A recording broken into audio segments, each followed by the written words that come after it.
auto director by age. I must say I'm young at heart and really looking forward to this interaction and learning. So let me begin by asking the question: what do we mean? I mean, how do you interpret wealth? Because when I speak to lots of young people, they will say, look, we want to be wealthy, we want to cut it, we want to make it, we want to be millionaires, or in Kenya these days, you talk about billionaires. And so how do we define wealth? As I say, I mean, sorry, we can't make this interactive, but it means different things to different people.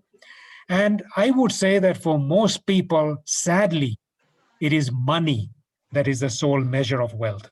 To me, there are other things that are also important, your knowledge, your integrity, how you treat others, how you respect others. But the universal definition of wealth almost appears to be money. I'm not sure, are you seeing any interference on the screen, Ambrose? I don't know whether there's somebody trying to scribble on it. But anyway, so broadly defined, wealth can be interpreted as everything that you own in terms of assets, less everything you owe. And most people will think of wealth in terms of money that they have at hand and assets and investments. And Kenyans are very, very fond of land and property. Okay. Now, what does being wealthy mean? As I said, it means different things to different people. And wealth is in the eye of the beholder, because what your measure of wealth is and what quantum you attach to being wealthy is very relative. I mean, I could say I'm wealthy where I am, and Warren Buffett, one of the richest persons in the world, or even Bezos or Elon Musk would say they're not wealthy. Who knows, right? It depends on what is your measure of being wealthy. Now, in terms of talking about securing your financial well-being, which is the subject of our discussion, I've heard the expectations of everybody who, when introducing themselves, wanting to know about finance, investments, how to look after their money better. And what I've done is I've suggested that for young people, I've broken this up into three things. One is debt, because I see from where I sit, this is a very big problem in Kenya at the moment. Right? The second one is budgeting as being a very important part of financial planning. And then finally, to spend a little bit of time talking about savings, protection, I want to give you some rules of thumb to think about and leave you with a couple of things that you can look into. Okay, so let's begin with debt, which, as I say, is a very big problem in this country. If you look at many of the consumer debt reports that are coming out, a lot of Kenyans are in distress. People have fallen prey to these cheap loans, and what we are seeing is that many people in their 20s and 30s are actually drowning in debt. These could be bank loans. A lot of these are falling prey to micro lenders, to Shylocks, and people really drowning under heavy interest payments and penalties and all the rest that goes with it. And you can see from the non-performing loans that are being reported by banks that this is a big problem. More than 50% of loans from individuals are actually in distress. Now, why are people taking up so much debt? From the research that we do and from the other studies that we look at in Kenya, there's a lot of peer pressure in terms of people having a certain level of lifestyle. People wanting more than they can afford and a status which can easily be bought by just accumulating debt. And indeed, with the mushrooming of mobile debt facilities that we see now with M-Shauri, Fuliza, Branch, and Tala, and all the rest, I personally believe they simply shouldn't be allowed, because if you're charged debt interest at 7% a month or 180% a year by Fuliza, I mean, to me, it should simply not be acceptable, and something needs to be done about this very easy access to credit that people are seeing. So debt is a very big issue. And a lot of the time, what happens is that debt gives rise to more debt, and people just find that, once you're in a debt trap, people bury their heads in the sand, and the deeper the problem tends to become. So what is debt? Debt is spending your money before you earn it. And the reason I'm dwelling on this is that there are so many people that I see, especially in the 20s to 30s, who are very heavily into debt. at a time when they really shouldn't be in it. Now, you can have good debt or you can have bad debt. And, even as a country, we're having this discussion, and as Kenya as a country, do we have good debt as a country or do we have bad as a country? Now, when we look at an individual, anything that is short term, like a credit card debt, or you buy something on hire purchase, or you get something from a micro lender or a Shylock, or getting debt to buy a smartphone or the latest gadget or the latest music system or the latest I don't know what young people spend on today, but there's all manner of things that and there's a lot of peer pressure to do these. Now, good debt on the other hand would be somebody saying, let me invest in buying my own home. A car, lots of people go for flashy cars. Again, it's debatable whether incurring debt to buy a fancy car is a good investment, is a good debt or not. Now, once in debt, it is very difficult to get out of. And a lot of people find that, and in fact, if I look at people in so many industries, particularly banking, where people should know better, a significant portion of the salary goes into repaying debt. And we must always ask, how much are we paying in debt we've incurred? And somebody once said that credit buying is much like getting drunk. The buzz happens immediately and gives you a lift. The hangover comes the day after. So just like having a drink, President, thing goes with debt. It gives you that immediate lift, but the day after, you're drowning in it. So let's just take an example of, I know that people really want to spend on the latest iPhone, the latest Samsung, the latest tablet, or a new plasma TV. And today you can go to one of these shops and actually pay a deposit of only 8,000 shillings, then pay 5,000 a month, and you can actually 5,000 a month for 24 months, and you can buy a TV. What would the total amount be over 2 years? It's 128,000. The same TV you can buy for cash at 80,000. So the cost of borrowing of 48,000, which when somebody is paying 5,000 or 1,000 a month, it doesn't appear much, but it's 24% annualized. First, and then buy that TV. Okay? Credit cards, again, lots of youngsters are falling into debt because credit card gives you the illusion that you're not paying for what you're buying, and again it can become a spiral of interest, and so many people fall prey to this. So cards are convenient but are expensive. Rather go for a cash card or a debit card than a credit card. So to avoid the debt trap, never borrow to pay off short-term debt, which happens a lot. People go from one credit provider to another. Pay at least the minimum installments. Keep away from micro lenders. They are expensive. Get rid of short-term debt if you can. And all the time, think affordability rather than status. Status is not everything. And pay cash because you can get things much, much cheaper. Okay? Now, let me move to the second item. So debt, I covered it first. It is a challenge. But one thing that my wife hates me for saying this all the time is having a budget. And to me, for anybody today at whatever stage in your life, having a budget, having a personal budget is the most important financial step that we can take. And it forms the foundation of all good financial decisions. It's very easy to do. You can have so many tools, so many types, so many softwares available. You can go to websites and create your own budget. And a budget is simply saying, what is your income? What do you spend on? Does your income meet or exceed your expenses? And it helps us to start teaching us to live within our means, so that we don't get into that debt trap that we talked about. Again, it's very easy then for us to take control of our money, and so that our money doesn't control us, to manage our expenses. If you have a budget, you can identify possible savings and lock those savings up before you spend.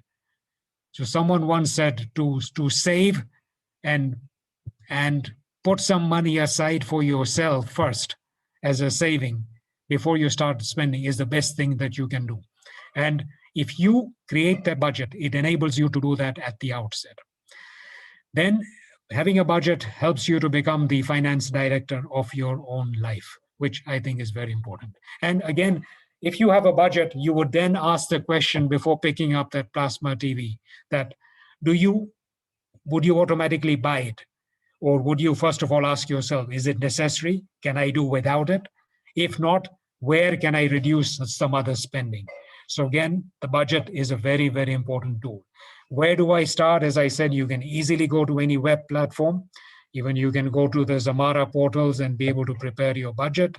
You can evaluate your own standard of living, set goals for yourself or saving for your children.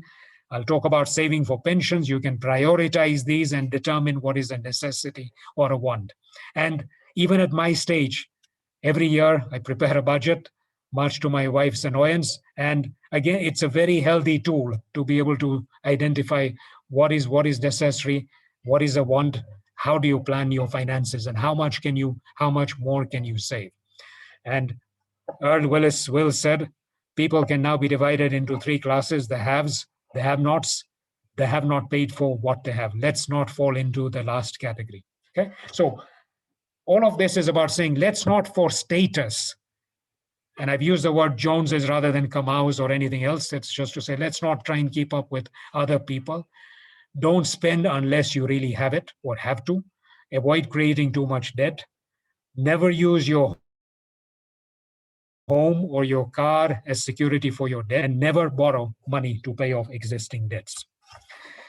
So, and I believe that with such an exercise, you will find that 10 to 15% of your money goes for things that you cannot really account for, right? If you just say that if you have a cappuccino in an expensive restaurant, 300 shillings, if you have a meal out, just sacrificing one meal, for example, at a 500 or 1,000 shillings, you could start ending up creating a saving. And I'll share with you some tools that you can see what is the power of those small amount of savings, which accumulated over a period of time can make such a big difference.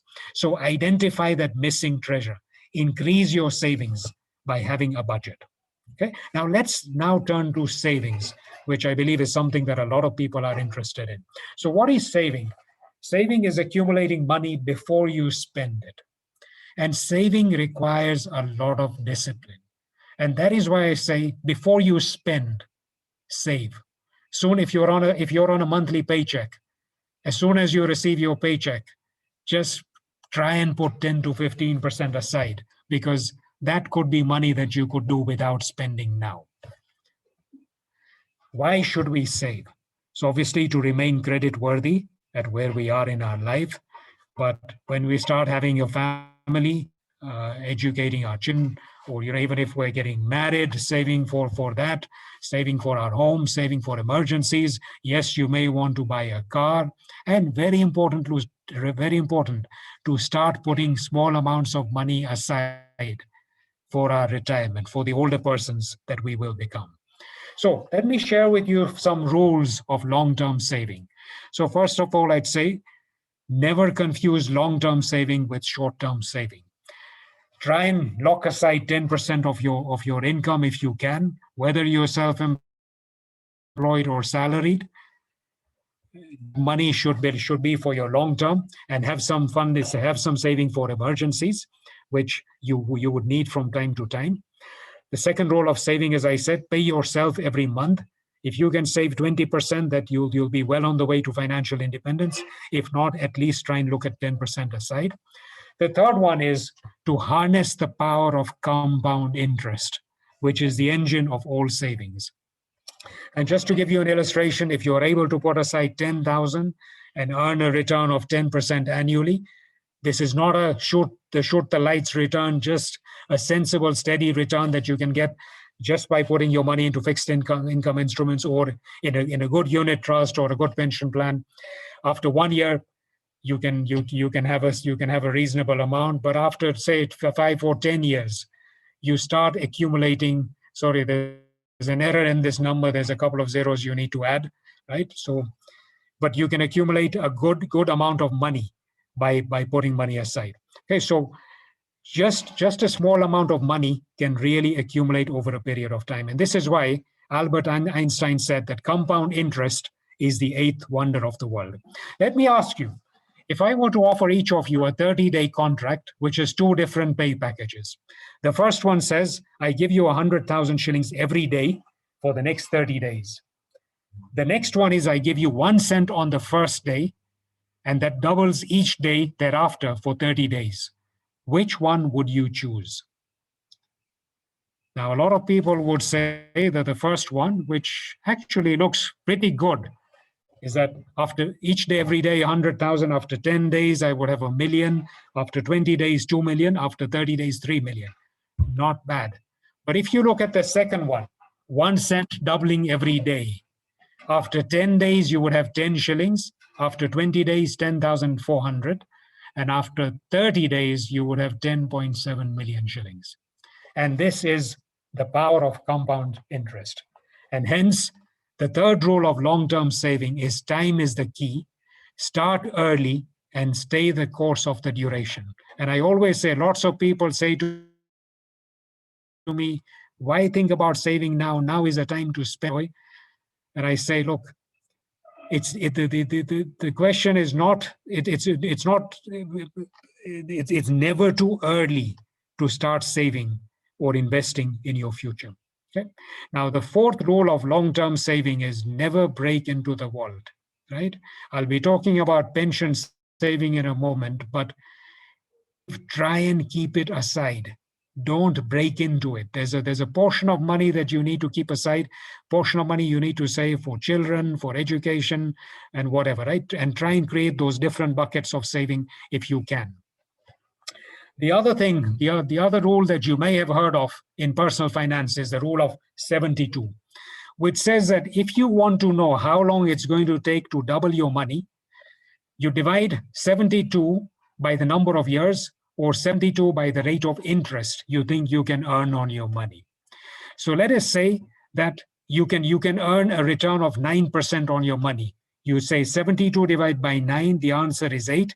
This means it will take 8 years for you to double your money, right? This is a rule that I find quite helpful when looking at investments, when looking at things like inflation. So if you say I have 250,000 shillings today, but I need to have 500,000 in 5 years' time, what return do I need on your money? Just take 72 divided by 5. The answer is 14.4. So you need to look for an investment that will get you 14.4% to enable you to double your income to your investment in 5 years' time. Okay. The next one, one of the worst enemies of anybody investing is inflation, right? Which is the erosion in the purchasing power of your money. Now, I know that you may not have been around in 1970, but I was. And in 1970, you could buy a car for 5,000 shillings. In the 1980s, you can buy a motorbike. You could buy a motorbike. In 1990s, you're lucky to buy a bicycle. By the year 2000, 5,000 shillings can barely buy a good pair of shoes. And by 2020, 5,000 shillings will probably buy us a good pair of socks, right? So inflation is really eroding the value of our money. And we need to be careful that when saving, we are saving in a way that our money is being protected against inflation, especially when you're trying to secure your long-term financial well-being. And you often hear the term risk and return in investment. And you would ask, where would you park your money? If I were to show you these 4 quadrants where you've got risk on the horizontal axis and return on the vertical axis, where would you want to park your money? Ideally, you would want to park your money where you're taking less risk and you're getting a good return. So that is, you would want to put all your money into number 1, into the box number 1. You would not want to put your money in box number 4, where you are taking a lot of risk, but you're not getting the reward for it in terms of return. But the reality is, good people, that there aren't any free lunches in this world, right? It is very difficult to get investments consistently that will give you a return that is more than the risk that you will take. Yeah, I mean, you don't want to fall prey to those pyramid schemes, to those scandals that so many people in Kenya fall prey to. Right? It is good to look at what do you invest in, and to make sure that you look at the risk-return relationship. And typically, you will find that the investments that you will get will be where you're being compensated for the risk that you are taking. Now, cash is deemed to be low risk. You can put your money in cash, you can put it under the mattress, or in a low interest bearing account in a bank, or in a bank typically these days on deposits, unless it's significant, you hardly get any interest at all. Okay, so cash is, one could argue, low risk, but expected to give you a very low return. You then look at things like bonds, fixed deposits, you look at treasury bonds and the like. You can and so those would be expected to give you a little bit more return because you're taking a little bit more risk. Investing in things like stocks and shares on the Nairobi Securities Exchange, you're taking risk, but you're expected to get a good return. However, our studies over the last 10 years show that the NSE has actually not given a return that beats fixed income if you look at it on a risk-adjusted basis. Property is supposed to give you the best of both worlds, in the sense that it's got some stable return in the form of rental income if it's rental property. A lot of Kenyans look at property for speculation, and I see that things like plots of land in Kitengela, or Kenyans love buying those plots of land. Young people get together and buy plots, and people believe that this is a one-way bet. And yes, many people have done very well. But again, I would urge you to be careful, cautious, and do due diligence, and take care when making investments and getting the right advice. What are some of the savings options that you can have? So obviously cash with a bank. Almost 2 in every 3 Kenyans is in a chama, and I believe a lot of you will be having your saving schemes. You may be saving together, looking to see how do you come together and invest together. Our experience shows that a lot of these chamas have a very high mortality rate. You start off well with a lot of enthusiasm, but in a little while these peter away.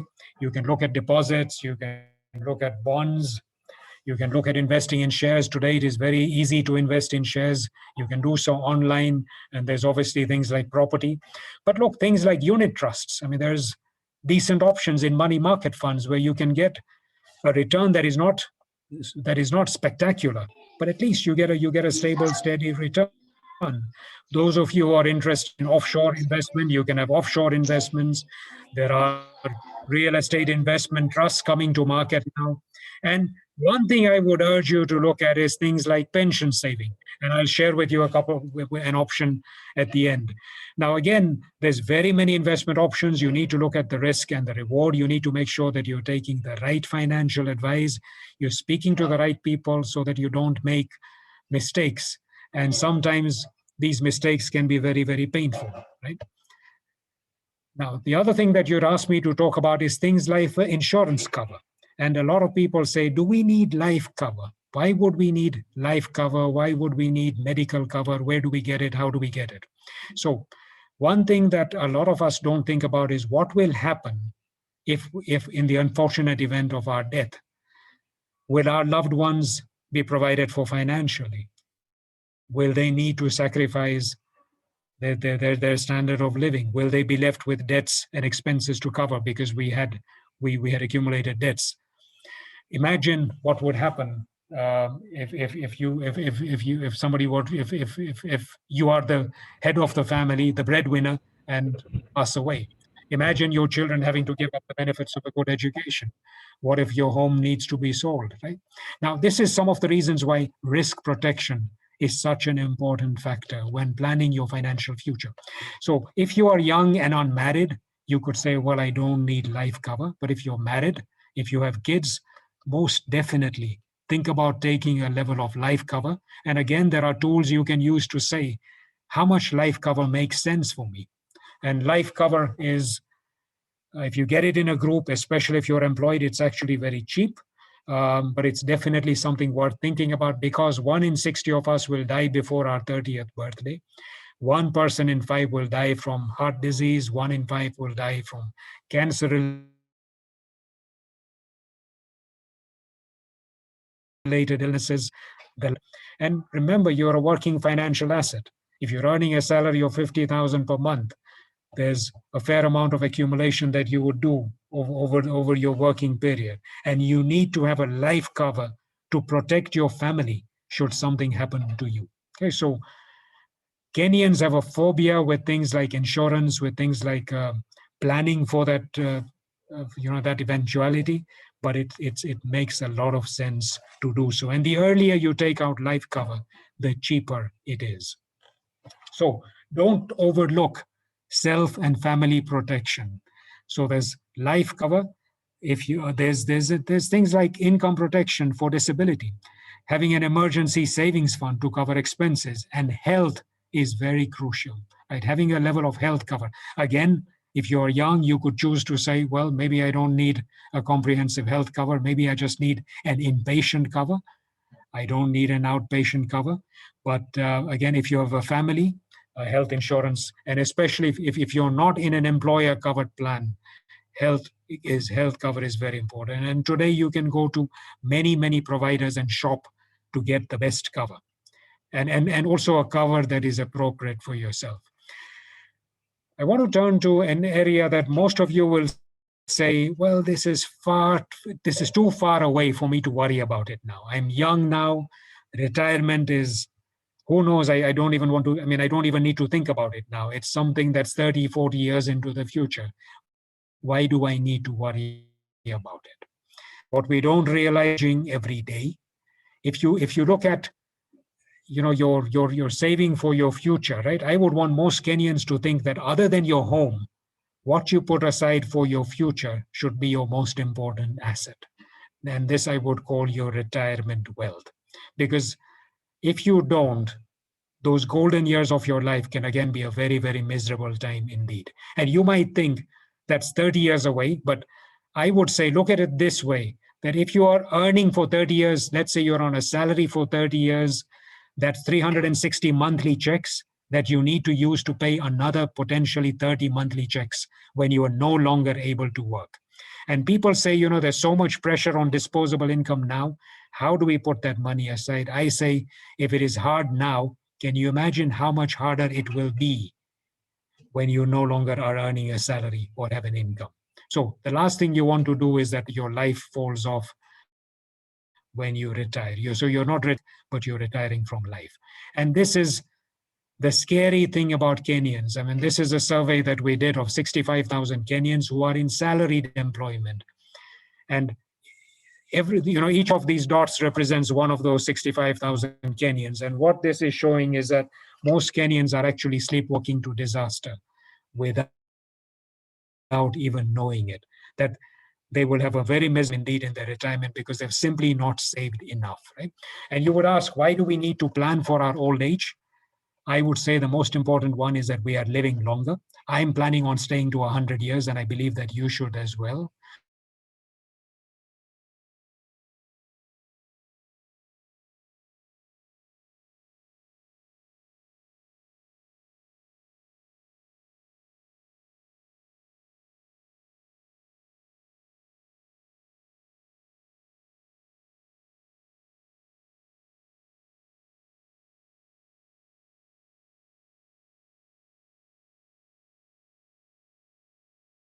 So if you look at a month into a registered pensions account, this money you get a tax benefit from doing it. The investment income is tax exempt. And if you can put aside 20,000 a month and you don't, you are actually giving the KRA 6,000 shillings a month that you don't need to give. Okay. And what can 20,000 shillings buy for me? That can be a very substantial amount. So I'm saying I've used 20,000 as an illustration. Whatever it is, if it's 2,000, 3,000, 4,000, start saving, putting that money aside, but make sure that you invest wisely, right? So in terms of life cycle financial planning, I would say that if you are young and unmarried, good to start putting that money aside. You don't need a full medical cover, but at least have an inpatient cover. Maybe good to have a level of life cover, especially if you have debt. And today we are seeing so many Kenyans suffering from critical illnesses. Things like cancer have become so prevalent for some reason or the other that I would urge people to look at a critical illness cover. If you're married with children, definitely life cover is very key. inpatient, outpatient cover for the family. And if you're not working with an employer, you need to ensure that you do this on your own. If you're married with grown-up children, again, you need to have the full menu of financial solutions, both life covers and saving. A lot of people don't even keep track of their investments, their insurance policies, the plans, their plots that they own. So make it a time, just review what you have, however little it is, keep it on a spreadsheet, if nothing else, and track it, monitor it. You can also then plan your finances better. Okay. I know that there are many ladies in this room, and I want to share a quote from an American soldier who said, "It's not the great temptations that ruin us, it's the little ones." Seeing that thing that you want to buy and avoid doing it. And I would say that the individual, and I would end with a quote saying that the individual most accountable for your future financial welfare is the one you see in the mirror today. I believe that each of us need to take charge of our own destiny. I hope that I've given you and our own financial futures. We need to invest in our own futures. And I hope that with you today has given you some tips that can be helpful in your future. I just want to share with you, if I may, I don't want to necessarily market Zamara. That's not my purpose today. But if I may, I'll just share my screen again. Yeah, I think it's fine. Can you see it? Okay. So this is a plan that Zamara has launched called the Fahari Retirement Plan. Okay. Now it's called a retirement plan, but for all intents and purposes, it's a liquid saving solutions, right? So it's very easy, very simple. It's totally digital, totally paperless. You can save any amount, anytime, from anywhere, using any channel.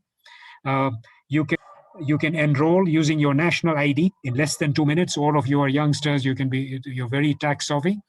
You can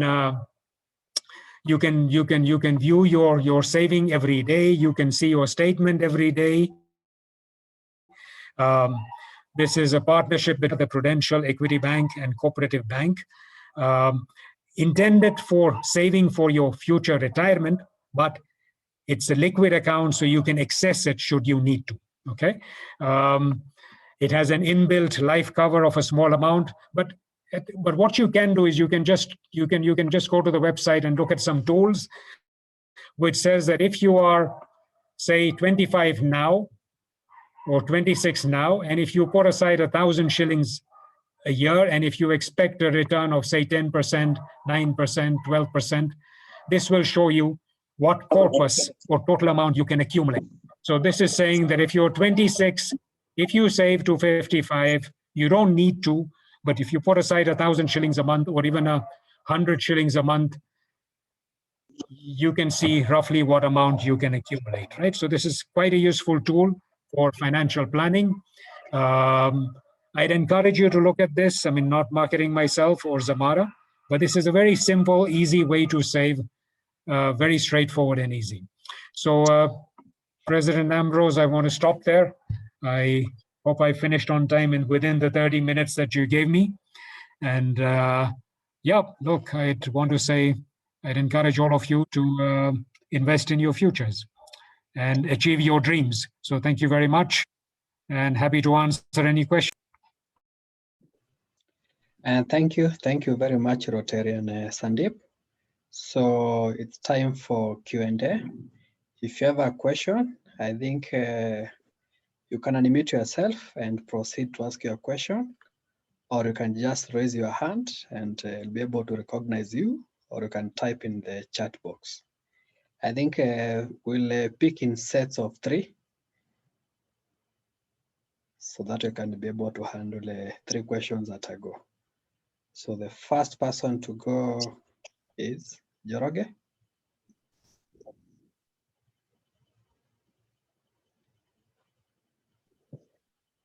Joroge, are you asking a question?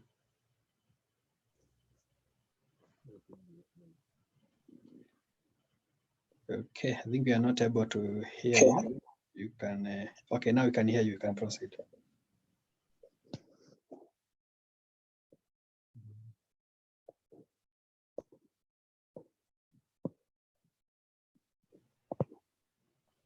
Okay, maybe I pick some from the chat box. There's a question from Wedeo. She's asking, how safe is our money into retirement? What's the confidence that the companies will still be standing 30 years to come? And how do you choose an organization to work with in the long-term savings journey? And then we have another one from Sarah. Sarah is asking, what is your recommended average percentage when it comes to saving with pensions? Percentage for pension savings. I think it's about the return or the interest. We have another one from Simoto. What's your advice on insurance schemes that offer an all-inclusive package? Example, they have life, disability insurance, and outpatient all together, vis-a-vis individualized packages. And then the final one for this round, it's from Yvonne. She's asking, what's your take on black tax? That is income that is shared with struggling family members and how it affects young professionals. Dr. Sandeep, I think you can take those questions.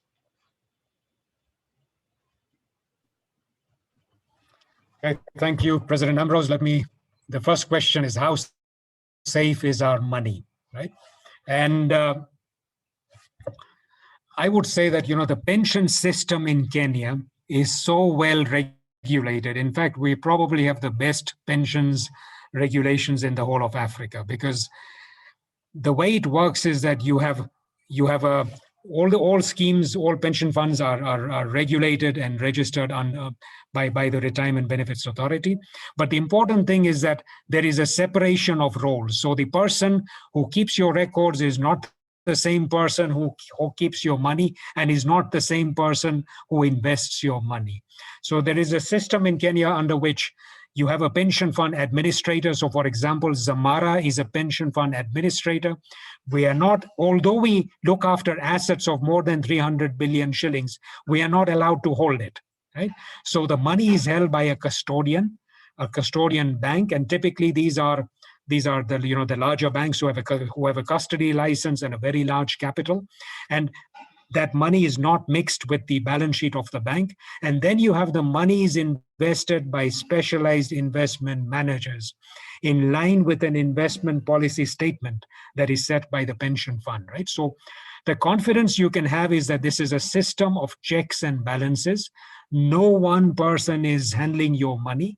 There are 9 different players who would need to collude for you to lose your money, right? So when making a decision on a pension savings, so you obviously need to look at the strength of the organization, but also recognize that this is a very regulated environment, right? So pension saving to me are one of the safest means of saving in this country. And for the portion of your money that you feel this is my hard-earned money that I cannot take a risk with, that I cannot speculate on, I would say putting it into a pension scheme is the best way of looking after it.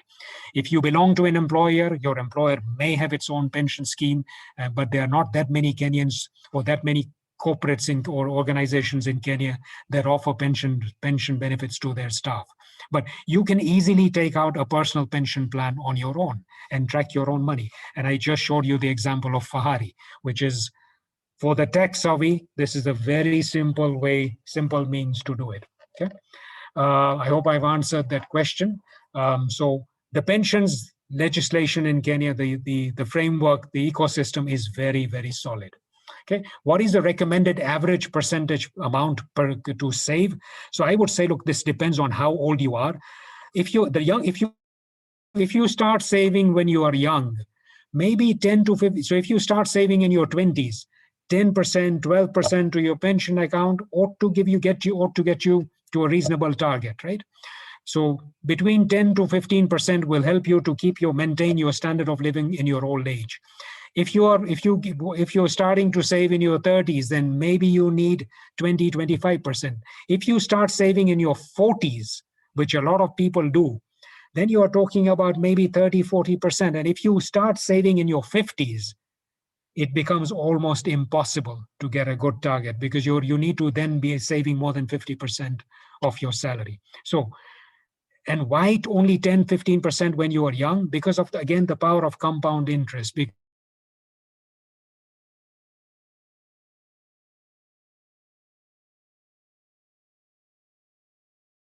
Return. So as I said, a lot of money, more than 3/4 of that is your investment income, right? So I hope that gives you a good rule of thumb. If you're in your 20s to 30s, I believe 10, 15% will be good. What's my advice on insurance schemes that offer an all-inclusive bundled product, life, disability, outpatient? Again, sometimes it makes sense to have an inclusive cover that covers, that has a number of covers. You just need to make sure that they've been costed properly, they're not expensive. I would always say do a comparison, check. Just don't go for anything, right? So check on the type of cover. Also check that it is appropriate for you, because sometimes people take out cover that is not needed or doesn't make sense, right? You would rather than take out a big cover at a young age, maybe you have a sensible cover and you put money aside for saving, right? So you need to balance. You need to take advice on what is the best option. But yes, sometimes a package solution can work quite well and can be cost effective as well. Also take care as to not just the product, but who you are getting the product from, the financial strength of the organization and their track record in settling claims, settling payments. The type of service that they would give to you is also important. I think Yvonne has asked a very important question, a very good question. This income that you share with struggling family members, right? And I feel that, this Harambee spirit is something that we do all the time, right? Where, somebody, there's all the time Harambees for funerals, for education, for our parents, we send money and the like. Now, again, I feel that if collectively we start taking out, covers or start building savings. So, for example, if funeral, you don't need to start a Harambe, you don't need to call meetings because you've already covered your funeral expense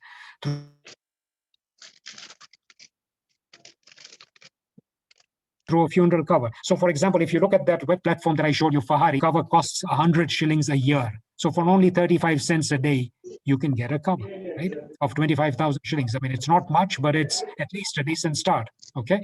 Now, you can gift a pension to your parents, right? You could say that I'm going to send 1,000 shillings to my mother. I'm going to put it in her pension account, so that by the time she's 50 or 55, she will have something, right?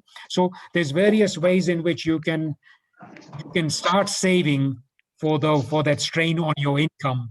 Because you see, what happens is that a crisis happens and you have to save and you have to fork out. But what if you accumulated a fund for that? And what if you did that together, right? And these are very good ways of working together. So it's like you're doing peer-to-peer insurance. What you would do when an event happens, you do it over a period of time. I hope that answers your question, Yvonne, right? But it's good, and many people get into that effect. The next question is, how is Zamara mitigating inflation in pensions? This is through the type of investments, right? So you select investments that are expected to give you a real return. What I mean by a real return is a return that beats inflation, right? So that the purchasing power of your saving is maintained, right? So how do you do that? By investing in diversified portfolios that include bonds, include shares, could include a level of offshore investment. And remember, the reason I mentioned pension saving is that it's a very efficient way of saving, because you are benefiting from economies of scale, you're benefiting from lower costs, right? Because it's there's a larger amounts that are being saved. which means that you're paying wholesale prices rather than retail prices. Okay. There's a comment from I think there's a. I'm not sure. Are there any other questions, Ambrose, that I need to? Let's say money market products offered by some insurers. Again, I think there are some really good money market funds out there. Yeah, I would, Ambrose, there are some good money market funds, and it's good to use those as well. Thank you. I think Maria, you can open for us the second session of questions. You had raised your hand. Yes, sure. So I have a question on the presentation. Traditionally, we have been told that it's good to have assets such as homes and cars and other, and probably land that we can use as securities against loans. But you mentioned that it's one of the mistakes that people make is using their assets as security. So other than the obvious of fact that you might lose them if you default, is there any other reason that you mentioned it, Sandeep? Thank you, Maria. Let's have anyone else with a question that you want to unmute yourself and proceed to ask before we go back to the chat.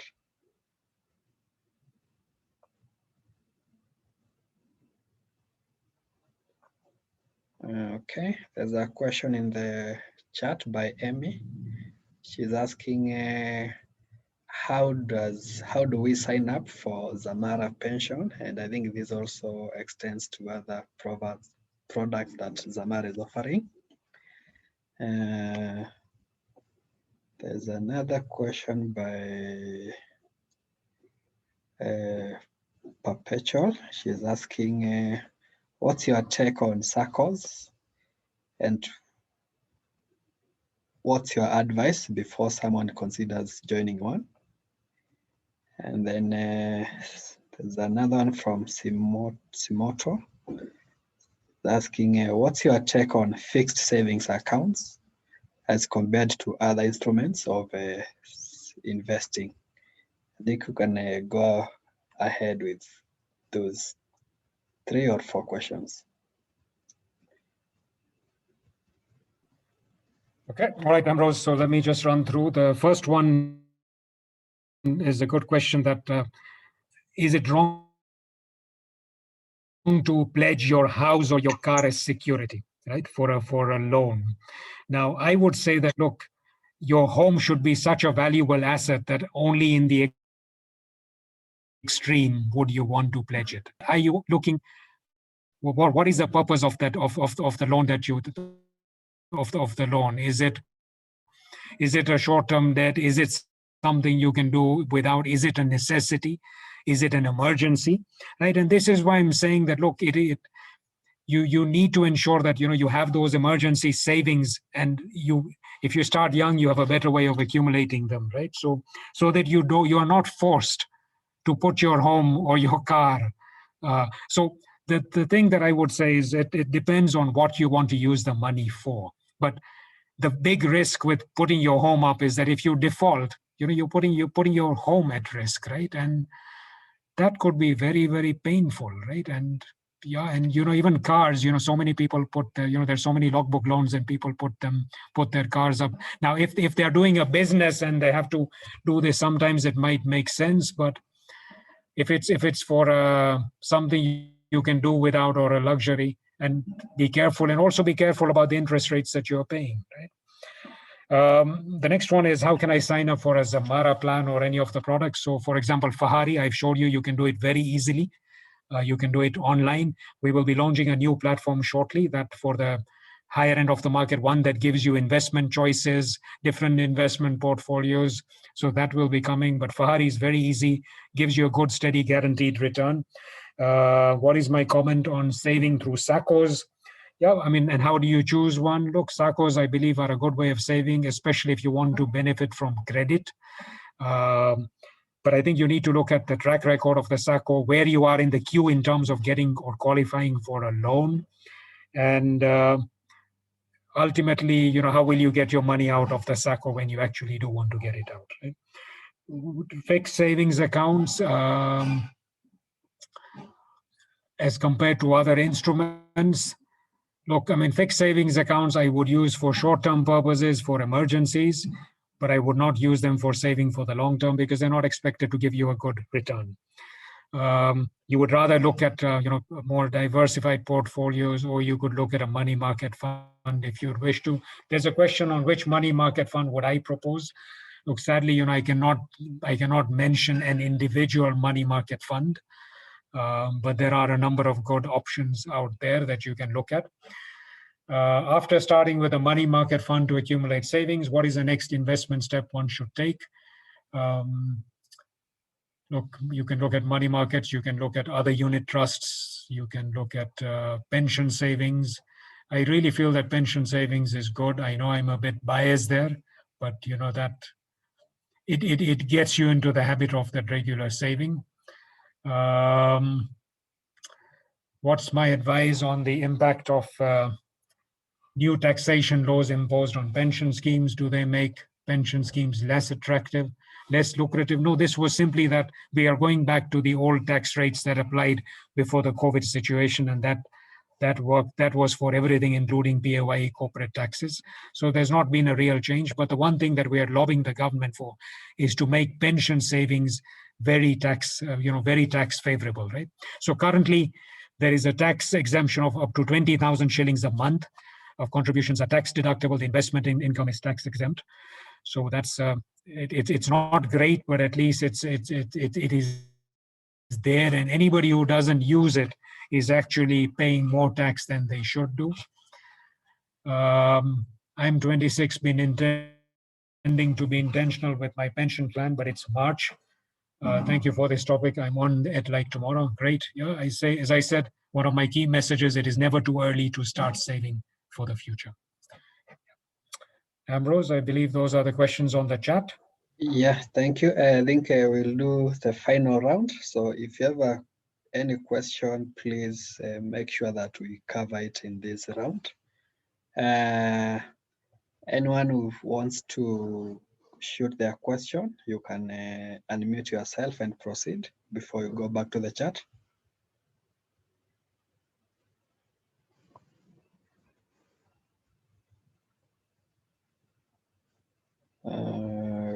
Okay, then I think there's only one question for this final bit. That is from Larissa. She's asking, what's your take on taking a mortgage when you are young? So I think you can address that and proceed with your final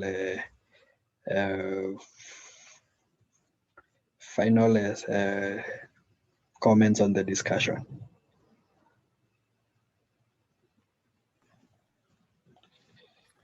Thanks, Ambrose. My take on taking a mortgage young, yes. I mean, if you can get it, and if it is within your within your means in terms of affordability, in terms of monthly repayments, I would definitely say yes. If you can get a long-term mortgage, and you can get it when you are young, yeah, you can get the best asset is having a roof over your head, right? So, and we know that 90% of Kenyans actually rent their property, rent their homes rather than own their homes. Various reasons for that, but if you are able to secure a mortgage and it is affordable, most definitely, why not? You should take it up. So, just in terms of final concluding remarks, Ambrose, I just want to once again thank you at the Rotary Club of Nairobi Central for inviting me, for giving me an opportunity to talk about this subject, which, as I said earlier, is one that I'm personally very, very passionate about. I come across so many individuals who, were wealthy or had money or could have done something, but they didn't. They left saving too late, or did not have adequate insurance cover, and something happened. People, moving from one crisis to another, people making unwise investment decisions, so many people taking up things like betting, whatever, right? Speculating on land, And what I want to say is that, look, a lot of, if I'm not saying don't do it, what I'm saying is, for the money that you cannot afford to lose, keep it in a safe investment.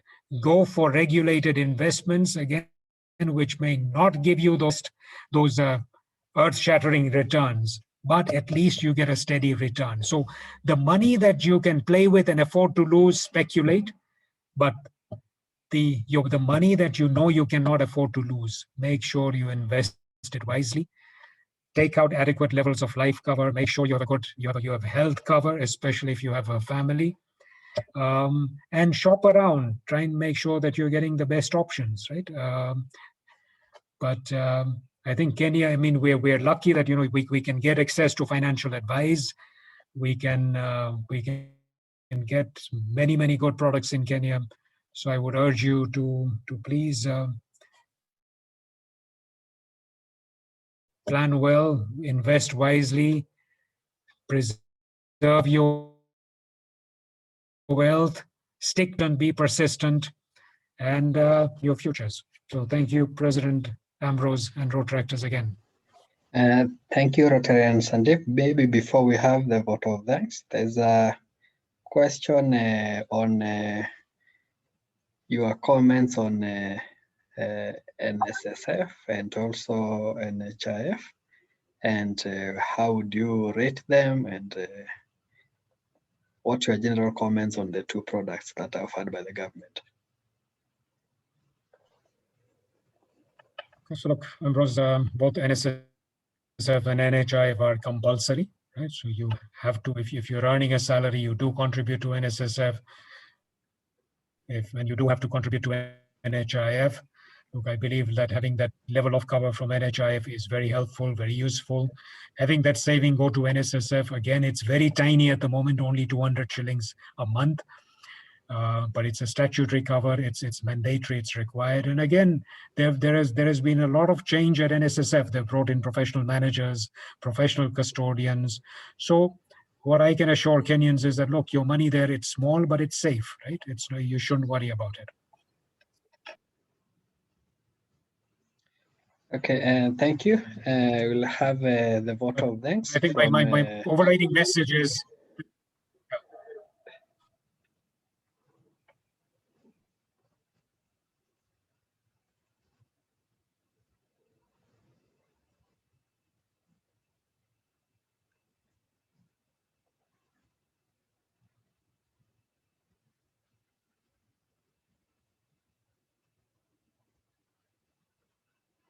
Okay, thank you, Rotary and Sandeep. I think you can have the vote of thanks from immediate past DRR, Samuel Karanja, and then we'll proceed to the final discussions of the meeting and hopefully conclude by 8:30. SK. Thank you, Mr. President. I am very humbled to be making the vote of thanks to Rotarian past President Sandeep after a very mind-boggling presentation. Someone has texted me, it not only touches the mind, but also the heart, because money matters are very, very key. And having this discussion at this time in a Rotary Club, I've been checking the average age of the participants here is about 19. So we are all in the very early stages of our lives and trying to make strong foundations for our future, and finance is very key. So thank you very much, Rotary and Sandeep, for a very eloquent presentation, very straightforward and sharing the hard truths as they should be. And also, I think I talk for everyone. I can see the questions were really coming in thick and fast. Sometimes presentations have 2 questions and you realize not many people are following, but I can tell this one has a lot of interest. People are following. There's also a discussion going on currently in our club's WhatsApp group. on the matters discussed here tonight. So thank you very much, Rotary and Sandeep. Thank you for all the work you do for pension and the work you do at Zamara and at national level. I think those of us in finance look up to you when we really grow up. So thank you for your time. Thank you for the presentation, and looking forward to more interactions, and hope every of the participants tonight have made at least 2-3 good decisions that you shall action tomorrow and make your Excel presentation of your net worth and start making a decision one at a time. So thank you very much, and thank you everyone who participated tonight. If you're not a member of the club, I know some people will be requesting for your contacts, and these are the kind of fellowships we have every other 2 weeks on different matters. Thank you, Sandeep, and thank you all participants. Back to you, Mr. President.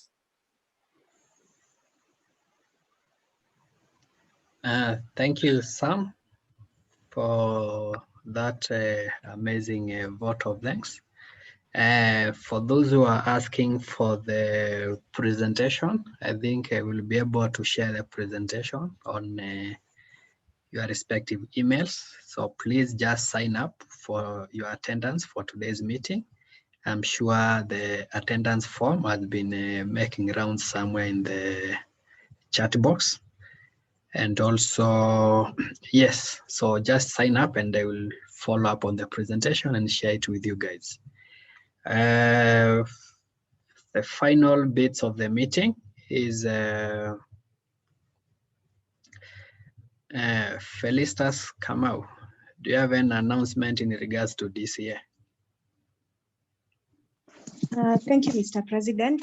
Yes, the DCA is still on 8th to 11th April at Sportsman's Arms in Nanyuki. I'm hoping to